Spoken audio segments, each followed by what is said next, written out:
Break બાદ આપનું સ્વાગત છે। ભર ઉનાળે વરસાદની આગાહી। હવામાન વિભાગે કહ્યું છે કે કેટલાક વિસ્તારોમાં માવઠું ત્રાટકશે। કાળઝાળ ગરમી વચ્ચે કમોસમી વરસાદની આગાહી। રાજ્યના કેટલાક વિસ્તારોમાં માવઠું ત્રાટકશે। ઉનાળાની કાળઝાળ ગરમી વચ્ચે હવામાન વિભાગે કમોસમી વરસાદની આગાહી કરી। રાજ્યના કેટલાક વિસ્તારોમાં ભીષણ ગરમી પડી રહી છે તો કેટલાક વિસ્તારોમાં વાદળછાયું વાતાવરણ છે। આ દરમિયાન હવામાન વિભાગે કહ્યું કે આગામી 24 કલાકમાં રાજ્યના કેટલાક વિસ્તારોમાં છૂટોછવાયો વરસાદ થવાની સંભાવના છે। अगले 24 घंटों में जो लाइट रेन की संभावना दर्शाई गई है उसमें दक्षिणी गुजरात के जो है कुछ डिस्ट्रिक्ट शामिल है। इसमें मुख्य तौर पे सूरत, तापी, नर्मदा, छोटा उदयपुर, दाहोद, पंचमहल तथा महिसागर जो है ये डिस्ट्रिक्ट्स हैं जिसमें अगले 24 घंटों में जो है छिटपुट बारिश होने की संभावना है। મહત્વનું છે કે ગત 24 કલાકમાં આણંદ, દાહોદ, વડોદરા, નર્મદા, તાપીમાં સામાન્ય વરસાદ નોંધાયો હતો। નર્મદામાં 4 મિલીમીટર સુધીનો વરસાદ નોંધાયો હતો, જ્યારે રાજકોટમાં 40.8 ડિગ્રી તાપમાન નોંધાયું હતું। જો કે આગામી 24 કલાકમાં કેટલાક વિસ્તારોમાં વાતાવરણમાં પલટો આવી શકે છે। એક જ અઠવાડિયામાં ડબલ અટેકનો ખતરો છે। 3 દિવસ ભારે ગરમી બાદ વરસાદની અંબાલાલ પટેલે કરી છે આગાહી। અંબાલાલ પટેલની મોટી આગાહી। આગામી 3 દિવસ ભીષણ ગરમીનો રાઉન્ડ। મે મહિનાની શરૂઆતમાં આંધી સાથે વરસાદ। એપ્રિલ મહિનાના અંતમાં લોકો ભીષણ ગરમીનો સામનો કરી રહ્યા છે અને આગામી 3 દિવસ કાળઝાળ ગરમીથી લોકોને રાહત મળવાની નથી। રાજ્યમાં આવતીકાલથી 3 દિવસ સુધી ગરમીનો વધુ એક રાઉન્ડ શરૂ થવાની અંબાલાલે આગાહી કરી છે। જો કે જેવી ગરમીનો રાઉન્ડ પૂરો થાય તરત જ વરસાદ માટે તૈયાર રહેવું પડશે। અંબાલાલે કહ્યું કે મે મહિનાની શરૂઆતમાં પ્રી મોન્સૂન એક્ટિવિટી શરૂ થશે। આ વખતે ભારે આંધી ગાજવીજ સાથે વરસાદ થવાની શક્યતા છે। અંબાલાલે મે મહિનાની તારીખો સાથે આગાહી કરી છે। અંબાલાલ પટેલની આગાહી મુજબ અખાત્રીજ આસપાસ પ્રી મોન્સૂન એક્ટિવિટી વધવાની શક્યતા છે। તારીખ 28 ને 29 ને 30 એપ્રિલમાં ગરમી વધવાની શક્યતા છે। મધ્ય ગુજરાતના ભાગોમાં મહત્તમ ઉષ્ણ તાપમાન 42 કે 43 ડિગ્રી સેલ્સિયસ જેવું થવાની શક્યતા રહે છે। ગુજરાતના ભાગો, ઉત્તર ગુજરાતના ભાગો તેમજ સૌરાષ્ટ્ર અને દક્ષિણ ગુજરાતના કેટલાક ભાગોમાં પ્રી મોન્સૂન એક્ટિવિટી થઈ શકે છે। એટલે હવે પ્રી મોન્સૂન એક્ટિવિટી આંધી વંટોળ સાથે થવાની શક્યતા રહે છે અને ગાજવીજ સાથે જવાની શક્યતા રહે છે। અંબાલાલે બનાસકાંઠા, મહેસાણા, સાબરકાંઠા, અરવલ્લી, ખેડા, પંચમહાલ, દાહોદ, મહીસાગર, વડોદરા, છોટાઉદેપુર, નર્મદા, સુરત, ડાંગ, તાપી, નવસારી, વલસાડ, દમણ, દાદરાનગર હવેલી, જામનગર અને દ્વારકા, કચ્છમાં સામાન્ય વરસાદની આગાહી કરી। તેમજ થંડરસ્ટોર્મ એક્ટિવિટીઝ પણ જોવા મળશે। આ ઉપરાંત 30 થી 40 કિલોમીટર ઝડપે પવન પણ ફૂંકાઈ શકે છે। ચૂંટણી નજીક આવતા જ રાજ્યમાં અમિત શાહે પ્રચારનો મોરચો સંભાળ્યો। જામકંડોરણા અને ભરૂચમાં સભા ગજવી તો પ્રિયંકા ગાંધીએ ધરમપુરમાં સભા ગજવી।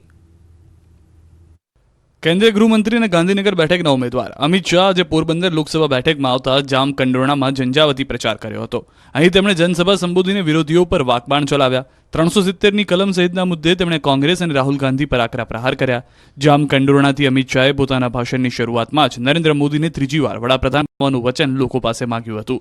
આ સાથે તેમણે આ ટર્મમાં પણ ગુજરાતી તમામ બેઠક પર જીતવાનો નિર્ધાર કર્યો હતો। આ વખતે દેશની જનતાએ નક્કી કરી લીધું છે મિત્રો કે ફરી એકવાર મોદી સરકાર। પોરબંદરમાં ભવ્યાતિ ભવ્ય રોડ શો અને જાહેર સભાને સંબોધન કર્યા બાદ હવે ભરૂચમાં સભા ગજવી। ભરૂચમાં જાહેર મંચ પરથી કોંગ્રેસ પર આકરા પ્રહાર કરતા કહ્યું, આપ અને કોંગ્રેસ જુઠ્ઠાણું ફેલાવવાની સરકાર છે। આ સાથે તેમણે કહ્યું હતું કે ભાજપની સરકારમાં આદિવાસી સમાજને સન્માન મળ્યું છે। કહેતા કોઈ સંકોચ નથી કે કોંગ્રેસ પાર્ટી આદિવાસી પાર્ટી અને આપ પાર્ટી આદિવાસીઓના મત લઈ આદિવાસીઓનું શોષણ કરવા વાળી પાર્ટી। લોકસભાની ચૂંટણીમાં ભવ્ય જીત માટે કોંગ્રેસ પણ એડી ચોટીનું જોર લગાવી રહી છે। ત્યારે કોંગ્રેસ કમિટીના મહાસચિવ પ્રિયંકા ગાંધી પણ ગુજરાતના મતદાતાઓને મનાવવા ચૂંટણીના રણ મેદાને ઉતર્યા છે। વલસાડના ધરમપુરમાં જંગી સભાનું આયોજન કરાયું। કોંગ્રેસના ઉમેદવાર આનંદ પટેલના સમર્થનમાં સભાનું આયોજન કરાયું। જંગી સભાને સંબોધતા પ્રિયંકાએ ભાજપ પર આકરા પ્રહાર કર્યા। આ તરફ ભાજપ પ્રદેશ પ્રમુખ સી આર પાટીલ પણ પ્રચાર મેદાને ઉતર્યા। બનાસકાંઠા બેઠકના ભાજપના ઉમેદવાર રેખાબેન ચૌધરીને જંગી બહુમતીથી જીતાડવા પ્રચાર પૂરજોશમાં છે। દિયોદરમાં જાડા ગામે જંગી જાહેર સભાનું સંબોધન આયોજન કરાયું હતું, જેમાં બનાસકાંઠા બેઠકના ભાજપના ઉમેદવાર રેખાબેન ચૌધરી સહિતના ભાજપના આગેવાનો ઉપસ્થિત રહ્યા। બનાસકાંઠાના ડીસામાં કોંગ્રેસના ઉમેદવાર જ્ઞાનીબેન ઠાકોર રોડ શો યોજ્યો. ડીસાના હવાઈ પિલ્લરથી ડીસાના વિવિધ માર્ગો ઉપર રોડ શો કર્યો. જ્ઞાનીબેનના રોડ શોમાં મોટી સંખ્યામાં કોંગી કાર્યકર્તાઓ, લોકો અને કોંગ્રેસના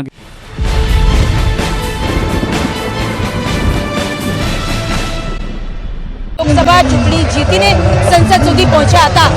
આજે ડોક્ટર હેમાંગ જોશી કે જેઓ લોકસભા ચૂંટણી 2024ના ઉમેદવાર છે, તેઓ આ બેઠક પરથી ચૂંટણી લડી રહ્યા છે ને ખુદ કેન્દ્રીય પ્રધાન અમિત શાહ તેમના પ્રચાર પ્રસાર માટે વડોદરા આવી પહોંચ્યા છે અને ન્યૂઝ 18 સાથેની વિશેષ વાતચીતમાં પણ જોડાયા છે. સીધી વાત કરીશું અમિતભાઈ સાથે. સર 30 વર્ષ પહેલા કોંગ્રેસનું શાસન હતું, ઓલમોસ્ટ ભાજપના શાસનને પણ 30 વર્ષ પૂરા થવા આવ્યા છે. બંને શાસનમાં મૂળ શું તફાવત જોઈ રહ્યા છો? શાસનમાં શું તફાવત જોઈ રહ્યા છો? આ 10 વર્ષની અંદર ભારતીય જનતા પાર્ટીએ અનેક રાજ્યોમાં ડબલ એન્જિનની સરકાર સાથે 25 કરોડથી વધારે ગરીબોના જીવનની અંદર આમૂલચૂલ પરિવર્તન લાયા. દેશને સુરક્ષિત કર્યો. 370મી કલમ નાબૂદ, ટ્રિપલ તલાક નાબૂદ, CA ઇન્ટ્રોડ્યુસ અને સાથે સાથે રામ મંદિરનું નિર્માણ, અનેક મૂળભૂત પરિવર્તન આ 10 વર્ષની અંદર થયા. નરેન્દ્રભાઈના શાસનમાં દેશને પૂરી દુનિયામાં ગૌરવ પ્રાપ્ત. સર, પીએમ નરેન્દ્ર મોદી પણ આ બરોડા લોકસભા સીટ ઉપરથી લડી ચૂક્યા છે. અમિતભાઈ લોકોનું અભિવાદન કરતા ન્યૂઝ 18 સાથે વાતચીત કરી રહ્યા છે. ઘણો બધો ઘોંઘાટ છે પણ છતાંય અમિતભાઈ, સર પીએમ મોદી પણ આ વડોદરા સીટ ઉપરથી લડી ચૂક્યા છે. પીએમ મોદી આ સીટને કેવી રીતે જુઓ છો, મૂલવો છો?